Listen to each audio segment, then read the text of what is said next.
अस्सलाम वालेकुम, मैं हूं शाहजेब खानजादा। ऑपोजिशन ने एपीसी के जरिए तहरीक चलाने का फैसला किया, मगर तहरीक शुरू होने से पहले ही तनाज़ात का शिकार हो गई है। एपीसी पीछे रह गई, मुलाकातें आगे आ गई। ऑपोजिशन की ऑल पार्टीज कॉन्फ्रेंस के बाद मुसलसल तनाज़ात सामने आ रहे हैं। ऑपोजिशन की अहम जमातों के बयानिए पर सवाल उठ रहे हैं। एपीसी के बाद वफाकी वजीर शेख रशीद ने दावा किया कि एपीसी से 4 दिन पहले पार्लियामेंट लीडरान की आर्मी चीफ और DGISI से मुलाकात हुई थी। बाद में अपोजिशन रहनुमाओं ने इस मुलाकात की तस्दीक की और मौक़िफ़ इख्तियार किया कि उन्हें गिलगित बल्तिस्तान के मामले पर बुलाया गया था, इसलिए वो गए थे, और उन्होंने वज़ीर आज़म की तरफ से इजलास की सदारत ना करने पर भी सवाल उठाया था। इसके बाद शेख रशीद ने फिर से दावा किया कि एक नहीं 2 मुलाकातें हुई हैं और नून लीग के रहनुमा एहसन इकबाल और ख्वाजा आसिफ ने आर्मी चीफ और DGISI से 1-on-1 मुलाकात की। एहसन इकबाल ने ऐसे किसी भी मुलाकात की तरदीद की और आज शेख रशीद ने एक और दावा कर दिया है और इल्ज़ाम लगाया कि JUIF के सरबराह मौलाना फजलुर रहमान भी आर्मी चीफ से 1-on-1 मुलाकात कर चुके हैं। इस हवाले से उन्होंने मौलाना को चैलेंज भी कर दिया। मैं इल्जाम लगा रहा हूं कि मौलाना फजलुर रहमान भी 1-to-1 chief of army staff Qamar Javed Bajwa से मुलाकात कर चुके हैं। हफ्ते तक टीवी पे आकर मुझे बताया जाए कौन सा लीडर ये कहता है कि वो तन्हाई में नहीं मिलता कमर जावेद बाजवा के साथ। मैं हर शहर में एक लीडर को एक्सपोज करूंगा, हफ्ते के दिन लाहौर में बताऊंगा। मैं चार्जशीट करता हूं कि मौलाना फजलुर रहमान कमर जावेद बाजवा को 1-to-1 उन्होंने मुलाकात की। अगर वो गलत समझे किसी चैनल पे आ जाएं, मैं वहां जाने के लिए और ये बताने के लिए तैयार हूं कि फजलुर रहमान भी 1-to-1 मुलाकात करने वालों में शामिल है। मगर 2 दिन पहले मीडिया से बात करते हुए मौलाना फजलुर रहमान ने कहा था कि कोई ये साबित नहीं कर सकता कि वो किसी सीट या ओहदे के लिए आर्मी चीफ से मिले हैं। मैं वो वाहिद आदमी हूँ जिसने कभी न असम्बली की सीट, न कोई ओहदा, न उसकी कोई भीख मांगी हो। न इस सिलसिले में कोई साबित कर सकता है कि मैं जनरल बाजवा साहब की खिदमत में हाजिर हुआ हूँ। साफ वाज़ेह कर दूँ इस बात को।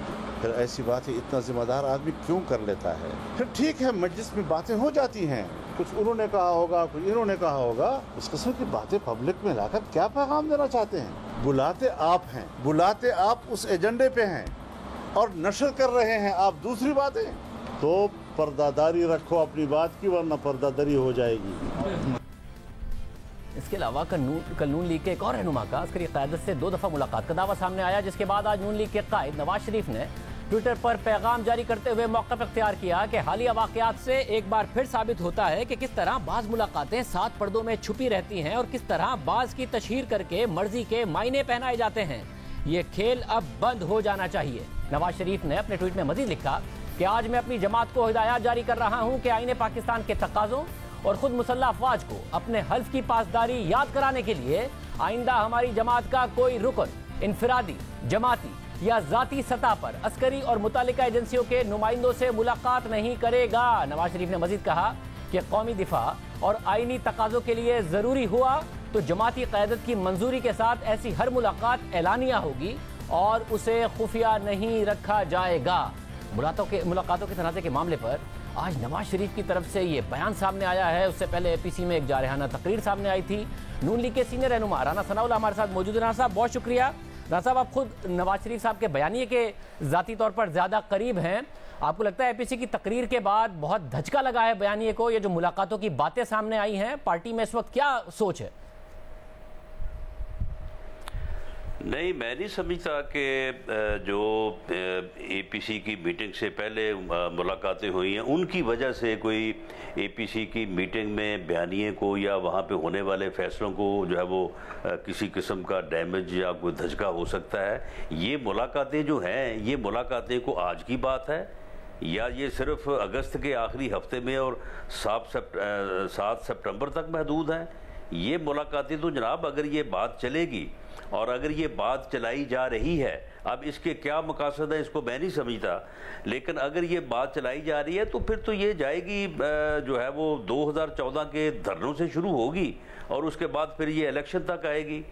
ये जनूबी पंजाब का जो महाज बना था वो किस तरह से बना था? उनको फिर बनी गाला में ला के पटे किसने पहनाए थे? उसके बाद ये पीटीआई की टिकटों की तकसीम किस तरह से हुई थी और फिर लोगों को किस तरह से बुला बुला के कहा गया कि जी आप पीएमएलएन का टिकट ना लें, आप पीटीआई के टिकट पे लड़ें या वरना आप आज़ाद हो जाएं। तो ये बात जो है ये MNAs को, MPAs को, ये कल की जो बजट की बात है, तो बजट में ये हाजिरी जो है वो इमरान खान साहब की गवर्नमेंट पूरी कर सकती है। ये जो फैटफ के ऊपर लेजिस्लेशन हुई है उसके पसे पर्दा क्या हुआ है? यानी ये आदमी जो खुद को गेट नंबर 4 का एजेंट कहता है और खुद को जो है वो उन कुव्वतों का तर्जमान बताता है, अगर इसने ही ये जो है वो पंडोरा बॉक्स खोलना है और बीच चौराहे जो है वो भांडा फोड़ना है, तो फिर जनाब ये यकतरफा बातें नहीं होंगी। ये फिर आगे से भी जवाब आएगा और आगे से भी बताया जाएगा। ये फिर जो इनकी मुलाकातें होती हैं या इनकी मुलाकातें होती रही हैं, या ये जो कहते हैं कि जी हम एक पेज पे हैं, हम एक पेज पे हैं, तो फिर जनाब ये फिर उस पेज को भी पढ़ा जाएगा। मगर राना साहब वो तो मानते हैं कि किस तरह से जो है, वो तो मानते हैं कि जी इसमें कोई हर्ज नहीं है। आपकी तरफ से 2014 के बाद एक बयानिया है ना कि जी ये मामला नहीं होने चाहिए। नहीं, वो ये नहीं मानते। वो ये कब मानते हैं कि ये जो है वो हम सिलेक्टेड हैं? वो ये कब मानते हैं कि हम किस तरह से जो है वो चल नहीं रहे, चलाए जा रहे हैं? अब मौलाना फजलुर रहमान साहब की मुलाकात की बात होती है, तो मौलाना फजलुर रहमान साहब जब उस वक्त ये कहते थे, जब उन्होंने धरना वाइंड अप किया था कि जी मुझसे कुछ वादे हुए हैं, तो फिर अगर आप यही तस्दीक करेंगे कि मुलाकात हुई है तो फिर ठीक है, हुई होगी। फिर उसकी जो है वो गुफ्तगू का एक हिस्सा तो ये बता रहे हैं पिंडी वाले साहब, तो फिर दूसरा हिस्सा जो है वो मौलाना फजलुर रहमान को फिर बताना पड़ेगा, मोहम्मद जुबैर साहब को भी बताना पड़ेगा। मगर राजा साहब अगर जो है वो इन दो के अलावा कभी इससे पहले या इसके बाद भी कभी मिले या नहीं मिले, या उनके क्या जाती तल्लुकात हैं? उन्होंने तो दावा कर दिया कि जी 36 साल में जो है वो कभी मिले ही नहीं है जुबैर साहब आर्मी चीफ साहब को, जबकि मेरी ये इंफॉर्मेशन है कि उनका फैमिली टर्म्स हैं, उनका तल्लक उनके साथ वाकई बड़ा पुराना है। तो आप अगर इसकी वजाहत फिर मोहम्मद जुबैर साहब जब करेंगे तो आप ये अंदाज़ा कर लें कि इसका डैमेज APC को होगा, पाकिस्तान डेमोक्रेटिक मूवमेंट को होगा, या किसी अदारे को होगा, या रियासत को होगा। इसकी ये पूरी असेसमेंट कर लें। उसके बाद अगर ये तमाशा जो है अगर किसी का मकसद है कि इसको लगाना है तो ठीक है, लगाएं वो फिर। मगर राना साहब इस बात को इसी तरीके से आगे बढ़ना चाहिए, या जब आर्मी चीफ ने जो APC से पहले जो मुलाकात हुई उसमें वाजे कर दिया था कि जी अगर आपने इलेक्शन कराने हैं फ्री एंड फेयर और आपको एतराज़ है किसी चीज़ पर तो आप जाके कानून साजी करें, फौज नहीं आएगी, फौज सिक्योरिटी का काम भी उस वक्त अदा करेगी जब जरूरत होगी, नैब का कानून बदलना है तो वो बदल लें, तो वाजे तौर पर कर दिया था। तो उसके लिए अब आपको नहीं कैंपेन करनी चाहिए कि जी अब कानून साजी करें, उसके लिए नहीं प्रेशराइज करना चाहिए, बजाय इसके कि अब ये सारी की सारी डिबेट इस तरीके से आगे बढ़ रही हो? शाहजेब फैटअप के ऊपर कानून साजी हुई है ना, नैब के ऊपर भी जो है वो डिस्कशन हुई है ना, स्पीकर हाउस में हुई है ना, कौन कौन था वहां पे, किस तरह से हुई है? तो फिर अगर इन चीज़ों को जो है वो फिर ओपन अप करना है तो फिर आ जाए, फिर मैदान लगा ले। ये फिर हर चीज़ जो है वो फिर छुपी तो नहीं रहेगी। मगर राना साहब मामला ये है कि ये किस तरफ को चल पड़े हैं, ये क्या चाहते क्या हैं? ये यानी ये जो अनगाइडेड मिसाइल जो है, ये जो फायर हो रहा है, ये अपनी तरफ से समझ रहे हैं कि शायद ये अपोजिशन के ऊपर या APC के ऊपर हो रहा है या पाकिस्तान डेमोक्रेटिक मूवमेंट पे हो रहा है। नहीं, ये वहां पे नहीं हो रहा, ये किसी और जगह जाके लगेगा। नहीं, मगर राज साहब इस वक्त आपको नहीं लगता कि करेगा और हुकूमत इससे महफूज नहीं रहेगी? आपको नहीं लगता कि हुकूमत का तो इसमें फायदा ही फायदा है? हुकूमत खामोशी से देख भी रही है कि हो क्या रहा है, क्योंकि वो शेख रशीद साहब ने भी कहा कि जी अब वाहिद चॉइस इस वक्त इमरान खान ही बन गए। दूसरा जो दो तरफा आपको नुकसान हो रहा है, एक बयानिए को नुकसान हो रहा है कि जी मुलाकातें होती रही, दूसरा शहबाज शरीफ को नुकसान हो रहा है जो इस बात पर यकीन रखते हैं कि जी रास्ता निकालना चाहिए, क्योंकि नवाज शरीफ साहब ने अब कह दिया कि जो मुलाकात होगी कौमी सलामती के मामले पर भी हुई तो खुफिया अब कुछ नहीं होगा। तो ये नुकसान तो दो तरफा आप ही को हो रहा है, शहबाज शरीफ साहब को भी और नवाज शरीफ साहब के बयानिए को भी। नहीं देखें इसमें बड़ी सीधी बात है कि मियाँ शहबाज शरीफ साहब ऑन रिकॉर्ड हैं। देखें ये मुलाकात जो है, जिस मुलाकात की बुनियाद पे दूसरी मुलाकातों को जो है वो खज्जल किया जा रहा है, जिनको जो है वो हशर नशर जिनका किया जा रहा है, उन मुलाकातों में और इस मुलाकात में फ़र्क है। देखें वो मुलाकात नहीं होती जो जहाँ पे 20 लोग बैठे हैं और उन लोगों के दरमियान जो है वो अगर मैं भी बैठा हूँ या कोई और भी बैठा है तो वो तो वहाँ पे जो है वो गिलगित बल्तिस्तान का जो है वो मामला डिस्कस हुआ। बुनियादी तौर पे वो मामला था, सिक्योरिटी कंसर्न था, और ये कहा जा रहा है कि वहाँ पे फ़िरका वाराना जो है वो जज्बात की नोयत को ऐसी बनती जा रही है कि खुदा ना खासा वहाँ पे कोई मुश्किल पेश आ सकती है, और वहाँ पे पेश आने वाली मुश्किल जो है वो बाद में फिर पूरे खित्ते को जो है अपनी लपेट में ले सकती है। तो उसके ऊपर अगर सिक्योरिटी कंसर्न के ऊपर जो है वो सिक्योरिटी रिलेटेड अदारे जो हैं वो पॉलिटिशियन से, पार्लिमानी लीडर से बात करते हैं या करना चाहते हैं तो इसमें कोई हर्ज नहीं है। लेकिन अब बात यह है कि उस मुलाकात को पहले तो उसने नशर किया कि मेरी ब्रेकिंग न्यूज़ लग जाए कि जी मैं भी वहाँ पे था और वहाँ पे फ़लाँ भी था, फ़लाँ पहले आ गया, फ़लाँ बाद में आ गया, फिर मैं एक कॉर्नर में बैठा रहा, ये फिर वहाँ से खड़े रहे, फिर मैं निकल आया। उसके बाद फिर ये आगे शुरू हो गए। तो जब फिर आगे शुरू होंगे तो वो चीज़ें जो हैं वो चीज़ें वाकई जो है वो मुनासिब नहीं हैं, और उनमें कोई एक फ्रीक जो है वो आप उसको ना मुर्दे इल्ज़ाम ठहरा सकते हैं, ना उसमें जो है वो उसको कोई आप जो है वो नुकसान पहुंचा सकते हैं। उसमें जितना नुकसान होगा वो उन अदारों का होगा या उन लोगों का होगा जिन लोगों के लिए वो मुलाकातें करनी जो है। अगर मेरे हल्फ में है कि ये मैंने मुलाकात नहीं करनी तो फिर नुकसान मुझे होगा या आपको होगा। और जहां तक बात सियासतदानों की, सियासतदानों का तो मुलाकातों के अलावा और काम ही कोई नहीं है, तकरीर करने के, बयान देने के अलावा और काम ही कोई नहीं है। हमने तो ये काम करना ही करना है। मगर इसलिए ये जो अनगाइडेड मिसाइल फायर हुआ है ना, ये शाहजेब, ये हुकूमत, इस हुकूमत को ले बैठेगा। ये हुकूमत के ऊपर ही जो है ना इस फायर ने लगना है। ये अपोजिशन का कोई नुकसान नहीं कर सकेगा। और शहबाज शरीफ साहब हर बात से इस वक्त अग्री करते हैं, जो नवाज शरीफ साहब ने तकरीर की वो भी, बाद में जो कुछ हो रहा है उससे भी, और आज जो नवाज शरीफ साहब ने कह दिया कि आइंदा मुलाकातें कोई खुफिया नहीं होंगी, जो होगा अवाम को बताकर, अवाम के सामने रखकर होगा। अगर कौमी सलामती की किसी इशू पर मिलना भी पड़ा, ये सब चीज़ों से मुतमईन है और सब चीज़ों से मुत्तफिक हैं शहबाज शरीफ साहब। देखें, न सिर्फ मुत्तफिक हैं, मुतमईन है, बल्कि मैं नहीं समझता कि मियाँ शहबाज शरीफ साहब कभी भी अगर वो किसी से मिले होंगे तो अगर मिलने से पहले नहीं तो बाद में आके उन्होंने अपने पार्टी कायद को या अपनी पार्टी को उस बारे में जो है वो ब्रीफ नहीं किया होगा। मियाँ शहबाज शरीफ जब भी पार्टी मीटिंग्स होती हैं उसमें अपना नुक्ता नज़र वो बड़ा सबके सामने रखते हैं। तो यही तो कह रहा हूँ साहब के एक गुड कॉप बैड कॉप, वो ये समझते हैं। एक जो गुड कॉप बैड कॉप था, तो गुड कॉप की तो गुंजाइश ही खत्म कर दी आप लोगों ने, तो है ही नहीं शहबाज शरीफ साहब। नहीं, गुड बैड की बात ही नहीं है। मामला ये है कि मियाँ शहबाज शरीफ का ये मौक़िफ़ है कि इस मुल्क की बेहतरी के लिए, इस रियासत की बेहतरी के लिए जो है ये महाज आराई के जो हालात हैं ये दुरुस्त नहीं है। हमें मिल के सबको जो है वो आगे बढ़ना चाहिए, और इसके लिए वो हमेशा कोशिश भी करते हैं, अपनी बात भी करते हैं। लेकिन पार्टी में जब आफ्टर डिस्कशन एक फैसला हो जाए वो हमेशा उस फैसले के साथ खड़े होते हैं, और कभी वो एक इंच भी जो है वो आगे पीछे नहीं हुए। अब ये फैसला हो गया है, सवाल ही पैदा नहीं होता कि मियाँ शहबाज शरीफ जो है वो इस फैसले के ऊपर जो है वो किसी किस्म का उनको कोई रिजर्वेशन हो या वो इस फैसले को जो है वो आगे पीछे करें। वो बिल्कुल जब भी मिलेंगे वो एलानिया तौर पे मिलेंगे, और ये होना भी ऐसे ही चाहिए। और साहब पार्टी खुफिया मुलाकातों ने तो बेड़ा गर्क किया है इस मुल्क का। और पार्टी के एमएनएज और एमपीएस क्या समझते हैं? जाहिर है आपकी पार्टी ने 2-2.5 साल में जेलें भी भुगती हैं, आपने तो खुद जेलें भुगती हैं। वो समझते हैं कि यही सही रास्ता है जिस पर पार्टी जा रही है, और नवाज शरीफ साहब का जो बयानिया है उसी पर अब हमें इस तरीके से आगे बढ़ना चाहिए। नहीं तो जो एमएनए एमपीज को टेलीफोन आते हैं भी आओ मिलो, और जो नहीं जाते उनके कॉन्सिक्वेंसेज होते हैं। यानी ये मैं ये कह रहा हूं कि कुछ हकीकतें जो है ना उनको आप बीच चौराहे जो है अगर उनका भांडा फोड़ेंगे तो ये बात जो है वो बड़ी दूर तक आगे जाएगी।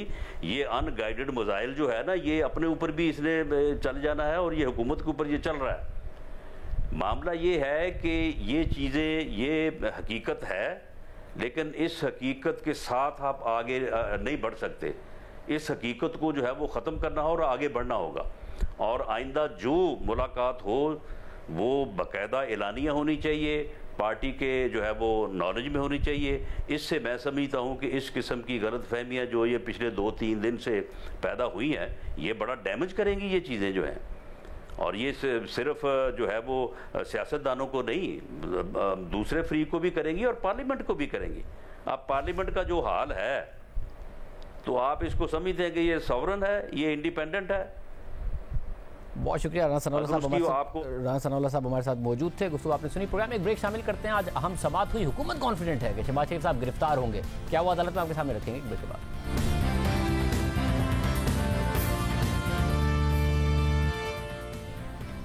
हुकूमत पर एतमाद है कि शहबाज शरीफ गिरफ्तार होंगे। हुकूमत नैब के रेफरेंस को भी बहुत मजबूत समझती है। शहबाज शरीफ और उनके बेटों को मनी लॉन्ड्रिंग के इल्जामात का सामना है। नैब रेफरेंस दायर कर चुका है, जबकि शहबाज शरीफ इस केस में जमानत पर है। नैब ने जून में उन्हें गिरफ्तार करने की कोशिश की, मगर उन्हें गिरफ्तार नहीं किया जा सका और फिर उन्होंने लाहौर हाई कोर्ट से जमानत कबल गिरफ्तारी करा ली। और आज लाहौर हाई कोर्ट में शहबाज शरीफ की जमानत में तौसी की दरख्वास्त पर समाअत हुई। दौरान समाअत शहबाज शरीफ के वकील अमजद परवेज ने दलाइल दिए कि मेरे मौक्किल को 2 जून 2020 को तलबी का नोटिस भेजा गया, जबकि 28 मई को चेयरमैन नैब ने वारंट गिरफ्तारी जारी कर दिए थे।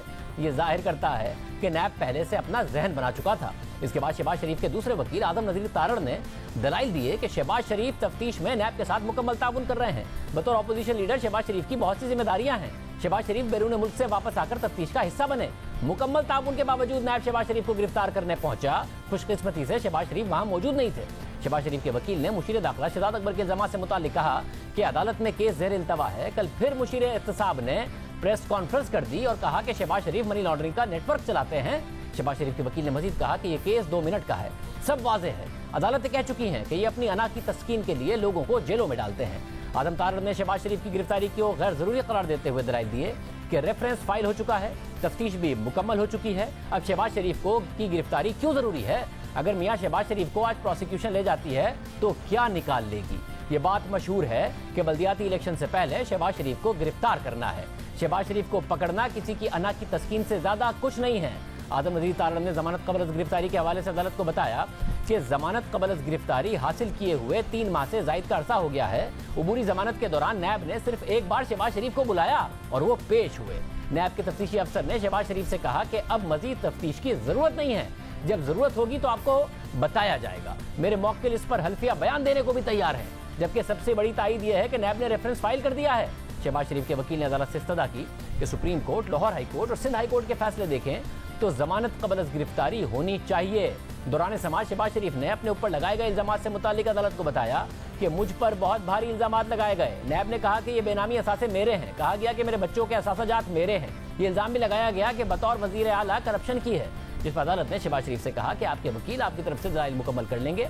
आप अदालत को असिस्ट करना चाहते हैं तो अपने वकील से मशवरा कर लें। अगर कोई बात रह जाए तो दलाइल के बाद कर सकते हैं। शहबाज शरीफ के वकील के दलाइल सुनने के बाद अदालत ने शहबाज शरीफ की पूरी जमानत में 4 रोज की तौसी कर दी और समाअत पीर तक मुलतवी कर दी। तो हम एक ब्रेक शामिल करते हैं, उसके बाद बात करेंगे कि सर्दियां पाकिस्तान के अवाम के लिए बहुत मुश्किल साबित हो सकती हैं। क्या मामला आपके सामने रखेंगे ब्रेक के बाद।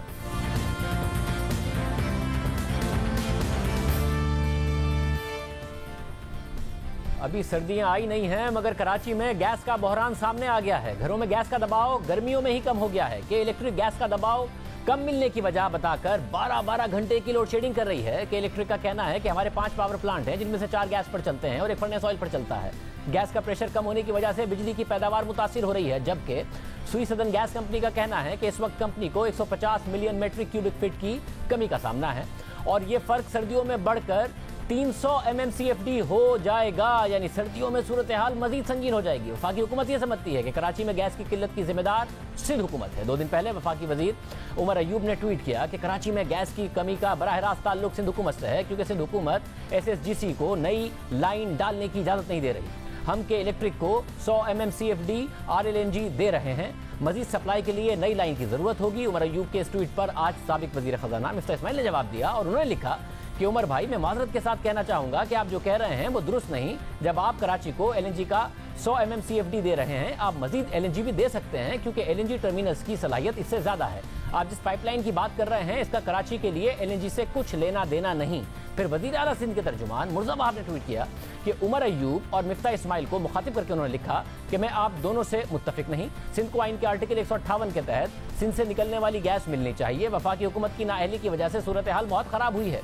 आज वफाकी वजीर उमर अयूब और वजीर आजम के मुआविन खुसूसी बराए पेट्रोलियम नदीम बाबर ने प्रेस कॉन्फ्रेंस की और मौक़िफ़ अख्तियार किया कि इस वक्त सुई सदन गैस कंपनी को 250 MMCFD की किल्लत का सामना है। सर्दियों में ये 400 MMCFD तक बढ़ जाएगी, जबकि सुई नॉर्दर्न गैस कंपनी को 300 से 350 MMCFD गैस की किल्लत का सर्दियों में सामना होगा। उन्होंने साथ ही नून लीग पर इल्जाम लगाया कि इन्होंने 5 साल में तेल और गैस के कुएं तलाश करने का कॉन्ट्रैक्ट ही नहीं दिए जो हमने आकर दिए। 2 दिन पहले द न्यूज़ में खालिद मुस्तफ़ा की खबर छाया हुई, जिसके मुताबिक सर्दियों में गैस की किल्लत 1000 मिलियन क्यूबिक फीट योमिया तक पहुंच जाएगी। इसलिए इंडस्ट्रीज, कमर्शियल इस्तेमाल के लिए, CNG और दीगर सेक्टर्स के लिए गैस दस्तयाब नहीं होगी, क्योंकि घरेलू सार्फिन के लिए गैस पूरी करना मुश्किल हो जाएगा। बड़े शहरों में भी गैस सिर्फ खाने पकाने के वक्त दस्तयाब होगी।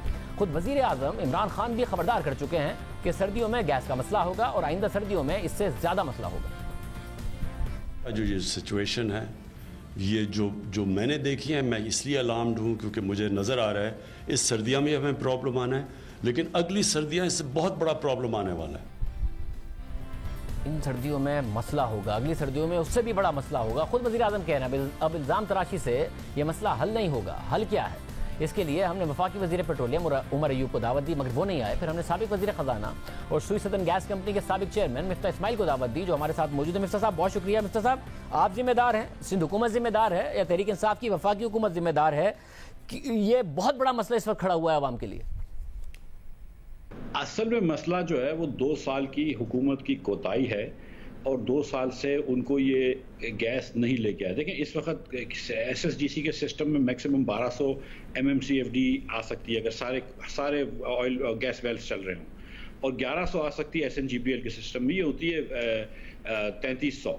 और अगर आप 1200 भी लेके आते हैं, 2300 होती है, और अगर आप 1200 भी लेके आते हैं तो आपकी टोटल जो गैस होगी वो पाकिस्तान के अंदर अबाउट 34-3500 MMCFD होगी, जबकि डिमांड जो है वो आपकी 5000 से ज़्यादा है सर्दियों के अंदर। ख़ास तौर पे अगर आप सिर्फ LNG चला रहे हो या गैस चला रहे हो और अच्छा फ्यूल, इफिशिएंट फ्यूल, सस्ता फ्यूल चला रहे हो। तो हुकूमत ने पिछले 2 साल में कुछ भी नहीं किया। हम बात कर रहे थे तीसरा टर्मिनल की, इन्होंने आके अपनी पहली ECC मीटिंग में तीसरे टर्मिनल की बात करी, वो नहीं करा। इन्होंने अगर एंग्रो और PGPL के टर्मिनल में उनको कहते हैं कि आप बड़ी लेके आ जाएं, FSRU बड़ी शिप्स लेके आ जाएं जो 690 कर सकती है एंग्रो की शिप, वो अगर 1000 की ले आते हैं तो वो काम हो जाता। ये जो पाइपलाइन थी ये भी इन्होंने नहीं डाली है। 17 किलोमीटर लंबी पाइपलाइन है जो स्टील मिल से जाती है पाकलैंड के टर्मिनल तक। इस स्टील मिल की पाइपलाइन के अंदर फर्स्ट ऑफ ऑल अगर ये चाहें तो ये 12 किलोमीटर तो गवर्नमेंट का एरिया है, सिंध गवर्नमेंट का 5 किलोमीटर का एरिया है। सिंध गवर्नमेंट ने अप्रूवल दे दी है, चीज़ें रेवेन्यू डिपार्टमेंट में फंसी हुई हैं, इसको लेकर सॉल्व करते। हमने भी सिंध गवर्नमेंट से राइट ऑफ वे लिया था, 1000 मरतबा हम दूसरे इदारों को इस्तेमाल करते थे और हम ये चीज़ें करते थे। ये इन्होंने पिछले 2 साल में कुछ भी नहीं किया। जहाँ तक कराची की बात है, वो इस वक्त चाहें तो कराची को 200, 300, 400 LNG दे सकते हैं, वो कोई मसला नहीं है। ये जो पाइपलाइन है इससे आप सपोजिटली 1300 से ज़्यादा गैस लेके आएँ तो आपको ये पाइपलाइन की ज़रूरत है। 1300 तो एग्जिस्टिंग पाइपलाइन कर सकती है, इस वक्त ये सिर्फ 1150। नहीं, ये कह रहे हैं कि पाइपलाइन नहीं कर सकती, टर्मिनल पर कैपेसिटी मौजूद है, मगर पाइपलाइन होगी तो फिर ही हम दे सकेंगे। पाइपलाइन में कैपेसिटी नहीं है अगर 200 एडिशनल देनी है। भाई, हमने भी पाइपलाइन लगाई है ना, हमने कराची से लेके लाहौर तक 1000 किलोमीटर 1300 किलोमीटर की पाइपलाइन लगाई है। तो लगाते हमने 2 साल के अंदर पूरी पाइपलाइन लगाई है 1.2 बिलियन क्यूबिक फीट की। ये कह रहे हैं कि हम 17 किलोमीटर नहीं लगा सकते। एक तो ये अपनी नाअहली का खुद ही इजहार कर रहे हैं, उसको छोड़ दें। जो एग्जिस्टिंग पाइपलाइन है उसमें 1300 मिलियन क्यूबिक फीट गैस जा सकती है, जब तक टेस्ट प्रूफ कर चुके हैं, और आप 1100 लेके आ रहे हैं। तो इसका मतलब है कि 150, 160 तो आप एग्जिस्टिंग सिस्टम में और गैस ला सकते हैं, वो तो आप ला सकते हैं। जो उमर भाई ने ट्वीट किया था, जो कि गलत ट्वीट था, वो ये था कि वो ये कहते हैं कराची को हम और गैस दे सकते हैं। कराची को तो बिल्कुल दे सकते हैं, कराची को तो आप 300 LNG और दे दें, कोई मसला नहीं है। 300 क्यूबिक फीट LNG और दे दें, वो मसला नहीं है। नॉर्थ का हिस्सा देंगे तो अभी वहां पर कमी नहीं है, नॉर्थ में वहां कमी हो जाएगी फिर। जी बिल्कुल, ये कह रहा हूं ना कि जब वो कह रहे थे कि कराची के मसला ये है कि हमने पाइपलाइन नहीं लगाई सिंध हुकूमत से, तो वो बात गलत थी। आप कराची को तो और दे सकते हैं, लेकिन आपने पाकिस्तान के लिए इंतजाम नहीं किया। अब आप देखें कि जब गैस की शॉर्टेज होगी, और खान साहब और नदीम भाई और तमाम लोग ये जब खुद कह रहे हैं कि गैस की शॉर्टेज होगी, इनफैक्ट प्राउडली अनाउंस कर रहे हैं, तो भाई आप किस चीज़ की तनख्वाह ले रहे हैं, आप किस चीज़ की हेलीकॉप्टर की राइड ले रहे हैं 2 साल से? वैसे मगर उन्होंने आप पर जिम्मेदारी डाली है। आपने कहा कि आपने 5 सालों में ऑयल एंड गैस के कोई ब्लॉक्स नहीं अवार्ड किए, उन्होंने आते ही किए हैं। अक्टूबर में मजीद करने जा रहे हैं और दिसंबर में 7 ऑफशोर ब्लॉक्स भी ऑक्शन होंगे। आपने 5 सालों में कुछ नहीं किया ऑयल एंड गैस का। शादिब भाई 115 डिस्कवरीज हमारे दौर में हुई हैं, विच इज़ अ रिकॉर्ड। ये डिस्कवरीज जो हमने करी हैं वो अवार्ड पहले से हुए थे, लेकिन हमने काम कराया। ऑलरेडी इतने अवार्डेड ब्लॉक्स थे जिसके अंदर काम हो रहा था, जिसके अंदर वो काम अभी ख़त्म नहीं हुआ, और उसके बाद फिर सिक्योरिटी एजेंसी से परमिशन लेना कि लोग वहाँ पे जाके काम कर सकें, लॉ एंड ऑर्डर की वजह से बड़ा मुश्किल था और काफ़ी अरसे तक परमिशन भी नहीं मिली। तो उसके अंदर कुछ मसाइल थे, लेकिन जितनी डिस्कवरीज हमने करी है 115 वेल्स की, उतना कभी भी नहीं हुआ, और जितना तकरीबन डिप्लीट हो रहा था उतना हम रिप्लेस कर रहे थे, at least in SSGC system, SNGPL के सिस्टम में अगर ना हो रहा हो तो ये बात भी गलत है कि हमारी वजह से कोई डिले हुआ है। नहीं, मगर आपने नहीं किया ना, पीपल्स पार्टी ने किया, उसके बाद इन्होंने आते किया। आपका 5 साल फोकस नहीं था, इन्होंने आते किया, एजेंसियों ने इजाजत दे दी, आपको नहीं दी। अब मैं इसका क्या जवाब दूं? मुझे ये पता है कि जब अब्बासी साहब वज़ीर आज़म बने थे तो इन्होंने NSC की मीटिंग में भी बाजवा साहब से रिक्वेस्ट करी थी कि एजेंसीज ने, अब क्योंकि लॉ एंड ऑर्डर बेहतर हो गया है, तो सिक्योरिटी एजेंसीज को ज़रा सा आप पुश करें कि वो हमको जल्दी परमिशन दें, बहुत नए ब्लॉक्स अवार्ड करने की भी, और जिधर ब्लॉक्स अवार्ड हो गए वहाँ पर लोगों को काम करने की इजाज़त देने की, क्योंकि ये मुश्किल एरियाज़ हैं, कुछ सिंध के अंदर हैं, कुछ बलूचिस्तान में, कुछ KP के अंदर, तो वो एरियाज थे। तो agencies are also very careful in awarding, giving permissions to foreigners etcetera या टेक्निकल लोग टू वर्क देयर। वैसे चले, आप अगर इल्ज़ाम तराशी से हटकर, अगर आपको ज़ाहिर इस मामले का पता है, LNG का और इन तमाम चीज़ों का, सॉल्यूशन बताइए। हल है कि सर्दियां ज़रा आसान हो जाएं, उससे अगली सर्दियां और आसान हो जाएं, क्योंकि इस वक्त तो बहुत बड़ा क्राइसिस नज़र आ रहा है, सितंबर में यह हाल है। भाई देखिए, फर्स्ट ऑफ ऑल नए ब्लॉक्स भी अगर आ जाते हैं तो उनको टाइम लगता है, और ज़रूरी नहीं है कि हर ब्लॉक आ जाए। पाकिस्तान में एवरेज पे 3.5 वेल्स पे एक लगती है, और अगर ब्लॉक भी आता है तो 50, 60, 70 मिलियन क्यूबिक फीट गैस का एवरेज लगता है। बड़ी मुश्किल से, रेयरली 50 साल में एक मरतबा आपको सुई जैसी हिट होती है, वरना हिट कम होती है, 100 की आ जाएगी। So even new finds are not a solution. और दूसरी बात यह कि कोहाट और करक वगैरह में जो नई फाइंड्स थी वो $5 की गैस मिल रही है। आपको LNG दुनिया में सस्ती मिल रही थी, बीच में $2 की गैस मिल रही थी। अब जो इन्होंने नए ठेके करे हैं वो 11.5 पे लेके आए, विच इज तो इतने तो हम लॉन्ग टर्म ठेके 2 साल पहले कर रहे थे। अब इतनी सस्ती गैस हो गई, लेकिन फिर भी इन्होंने वक्त ज़ाया कर दिया। लेकिन इसका सोल्यूशन यही है कि आप LNG का टर्मिनल एक और लगाएं, इन टर्मिनल्स की कैपेसिटी बढ़ाएं और पाइपलाइन लगाएं। इन्होंने कुछ भी नहीं किया, इन्होंने 1 किलोमीटर पाइपलाइन नहीं डाली, इन्होंने एक कैपेसिटी टर्मिनल की नहीं बढ़ाई 1 मिलियन क्यूबिक फीट से, इन्होंने एक नया टर्मिनल नहीं लगाया। तो ये किस चीज़ का इंतजार कर रहे हैं? ये चीज़ें कर लें तो काम हो जाए। यानी नए टर्मिनल से पहले एग्जिस्टिंग टर्मिनल के साथ कोई सॉल्यूशन है कि कम से कम मुश्किलात कम हो जाए? इनको ये बात करनी चाहिए टर्मिनल ऑपरेटर से कि भाई ये शिप जो है तुम्हारी 690 की और 750 की, इसको चेंज करके बड़ी शिप ले आओ। वो 6-8 महीने में आ जाएगी। अगले साल के लिए इनको किसी टर्मिनल को अभी फॉरेन टर्मिनल की इजाज़त दे देनी चाहिए। और अब तो 2 टर्मिनल हुकूमत में लगे थे, अब तो प्राइवेट सेक्टर में एक्सॉन लगाने के लिए तैयार था, लकी ग्रुप के साथ SFI ग्रुप लगाने के लिए तैयार था। बड़े लोग उस वक्त इंटरेस्ट ले रहे थे, लेकिन अब आप ये देखें ना कि पोर्ट कासिम वाले जो मैरीटाइम अथॉरिटी वाले हैं वो कैसी कैसी बातें करते हैं इन्वेस्टर्स से, कुछ लीगल और कुछ नॉट सो लीगल बातें करते हैं वो। तो उसके बाद आप इन्वेस्टर्स को डिस्करेज कर रहे हैं। अब मैं क्या बोलूँ, हम तो करप्ट लोग हैं, ये तो दूध में नहाए हुए हैं, लेकिन बातें ये अजीब अजीब कर रहे हैं। उसके बाद इसकी वजह से फिर इन्वेस्टर भी नहीं आ रहा है। नहीं, मगर ये मैं समझा नहीं, आप क्या बातें कर रहे हैं? बात की तो मुकम्मल कीजिए, क्या बातें कर रहे हैं? भाई आप जरा सा पूछ लीजिए ना इन्वेस्टर से, शाहजेब खानजादा साहब, आप तो इन्वेस्टिगेटिव जर्नलिस्ट हैं, पूछ लीजिए कि ये जो कितनी मैरीटाइम मिनिस्ट्री वाले कितनी तकलीफ दे रहे हैं पोर्ट कासिम पे नए टर्मिनल की इजाजत देने के लिए, और क्या क्या चीजें मांग रहे हैं, वो पूछ लीजिए इनसे। मुझसे क्यों बुलवा रहे हैं आप? नहीं, अगर बात आपने छेड़ी है तो मुकम्मल भी आप ही करेंगे, वरना कम से कम फिर ऐसा सोल्यूशन बताइए जो हुकूमत शॉर्ट टर्म की बुनियाद पर फौरी तौर पर कर सके। अब फौरन ये फिल फॉर हो सकता है कि आप शिफ्ट चेंज करा दें, 3-4-5 महीने के अंदर ही हो जाएगा। आप नया टर्मिनल लगा दें, 1 साल में हमने लगाया था, चलो इनसे 2 साल में लग जाएगा, तो 2 साल में एक नया टर्मिनल लगाएगा। आप प्लानिंग तो करें। 23,000 मेगावाट हम बिजली लगा के गए, आप वो बिजली भी नहीं चला सकते। बहुत शुक्रिया मिस्टर इस्माइल साहब, हमारे साथ मौजूद थे। इन सर्दियों की तो सूरत हाल बहुत ही बुरी नजर आती है, ज़्यादा अगली सर्दियों का भी बता रहे हैं मिस्टर इस्माइल साहब, सोल्यूशन बता रहे हैं। प्रोग्राम में ब्रेक शामिल करते हैं, काम पर बात करेंगे ब्रेक के बाद।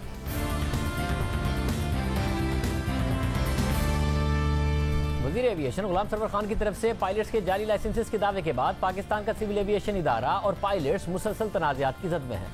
पहले यूरोपीय एविएशन सेफ्टी एजेंसी ने पाकिस्तान एयरलाइंस को अपनी फ़िज़ाई हदूद इस्तेमाल करने से रोक दिया, और अब आलमी एविएशन इदारे ने पाकिस्तान सिविल एविएशन को नए लाइसेंस जारी करने के अमल को मुअत्तल करते हुए मौजूदा तमाम लाइसेंसेस का दोबारा जायजा लेने की तजवीज़ दी है। आलमी सिविल एविएशन के 18 सितंबर के खत के मुताबिक पाकिस्तान की सिविल एविएशन को पायलट्स को नए लाइसेंस जारी करने और मुअत्तलशुदा लाइसेंसेस बहाल करने से पहले अपने लाइसेंस जारी करने के निज़ाम को बेहतर और मुस्तहकम बनाना चाहिए, ताकि मुस्तकबिल में ऐसी बेज़ाब्तियों और खराबियों से बचा जा सके।